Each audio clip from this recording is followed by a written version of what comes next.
वालेकुम प्यारे बच्चों। कल हमने पढ़ा था आर्किमिडीज प्रिंसिपल और उसकी प्रैक्टिकल एप्लीकेशंस हमने पढ़ी थी। आज का जो हमारा टॉपिक है वो है डेंसिटी एंड रिलेटिव डेंसिटी। आज हम देखेंगे डेंसिटी क्या होता है और रिलेटिव डेंसिटी क्या होता है। तो पहले हम देखेंगे डेंसिटी क्या होता है। डेंसिटी हम कहते हैं, अगर हम डेंसिटी को डिफाइन करते हैं, हम कहते हैं density is defined as the mass per unit volume of a body. Mass per unit volume of a body, इसको हम कहते हैं इसका डेंसिटी। तो सिंपली हम लिखते हैं density is equal to mass per unit volume. और ये जो डेंसिटी है इसका यूनिट होता है किलोग्राम पर क्यूबिक मीटर, इसका यूनिट होता है। तो सिंपली अगर आपको लिखना होगा डेंसिटी तो आप क्या लिखोगे, density of a substance is defined as the mass per unit volume. Mass per unit volume of a substance that is known as it is density. और इसके लिए फार्मूला हम लिखते हैं density is equal to mass by volume. और इसका ऐसा unit हम लिखते हैं, इसका यूनिट हम लिखते हैं किलोग्राम पर क्यूबिक मीटर। उसके बाद अगर हम रिलेटिव डेंसिटी की बात करेंगे, रिलेटिव डेंसिटी क्या है, it relates density of a substance with the density of water. जो रिलेटिव डेंसिटी है इसमें हम क्या करते हैं, इसमें हम डेंसिटी ऑफ वाटर को, डेंसिटी ऑफ ए सबस्टेंस को रिलेट करते हैं with the density of water. तो हम सिंपली डिफाइन करते हैं रिलेटिव डेंसिटी को, it's the ratio of density of a substance to the density of water. जब हम डेंसिटी ऑफ ए सबस्टेंस को रिलेट करेंगे with the density of water, इसको हम कहते हैं रिलेटिव डेंसिटी। तो सिंपली आप लिखोगे relative density of a substance is the ratio of the density of a substance to the density of water.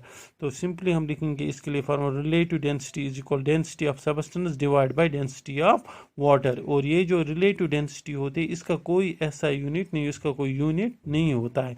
क्यों नहीं होता इसका unit, because it is actually the ratio of two similar quantities, इस वजह से इसका कोई यूनिट नहीं होता है। और ये जो रिलेटिव डेंसिटी है, it actually expresses the heaviness of a substance in comparison with water. कोई भी सबस्टेंस है उसकी वो हैवीनेस एक्सप्रेस करती है relative density in comparison to that of water, क्योंकि इसमें हम डेंसिटी ऑफ ए सबस्टेंस को रिलेट करते हैं, कंपेयर करते हैं with the density of water. So ये क्या एक्चुअली एक्सप्रेस करता है, relative density. Relative density actually express करता है heaviness of a substance in comparison to that of water. तो हम सिंपली कह सकते हैं relative density actually expresses the heaviness of a substance in comparison to that of water.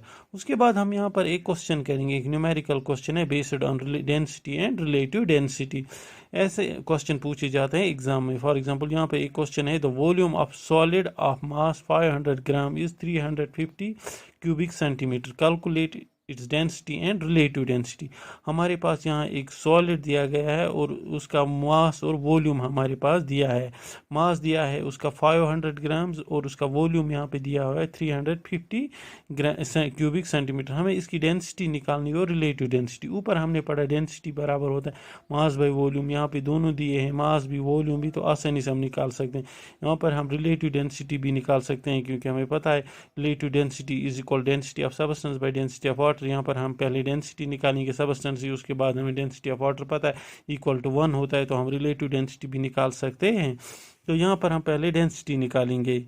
तो density हमें पता है it is equal to mass by volume के बराबर ही होता है। तो मास ऑफ द सॉलिड यहाँ पे दिया हुआ है that is equal to 500 grams और इसका वॉल्यूम भी दिया गया है दैट इज 350 क्यूबिक सेंटीमीटर।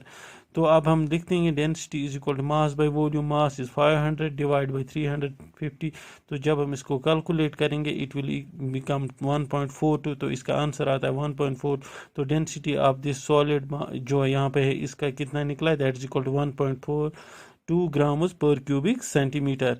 तो इस तरह से हमने डेंसिटी निकाली आसानी से। अब हम इसकी रिलेटिव डेंसिटी भी आसानी से कैलकुलेट कर सकते हैं। इसकी रिलेटिव डेंसिटी वो कैसे, रिलेटिव डेंसिटी ऑलरेडी हमें पता है it's the density of substance divide by density of water, actually the ratio of density of substance to that of water. तो ऑलरेडी हमें पता है, यहाँ पे हम देख सकते हैं relative density is equal density of the substance हमने निकाली 1.42 divide by density of water that is equal to 1, density of water 1 के बराबर होता है। तो यहाँ पर relative density is equal to 1.42, इसका रिलेटिव डेंसिटी आ गया। तो इस तरह से हम कोई भी न्यूमेरिकल आ सकता है जिसमें हमें डेंसिटी निकालनी हो, रिलेटिव डेंसिटी, वो हम आसानी से निकाल सकते हैं इन फार्मूलाज के जरिए। तो इस तरह से हमें आज पता चला डेंसिटी क्या होता है, रिलेटिव डेंसिटी क्या होता है और किस तरह से हम डेंसिटी और relative density of a substance निकाल सकते हैं।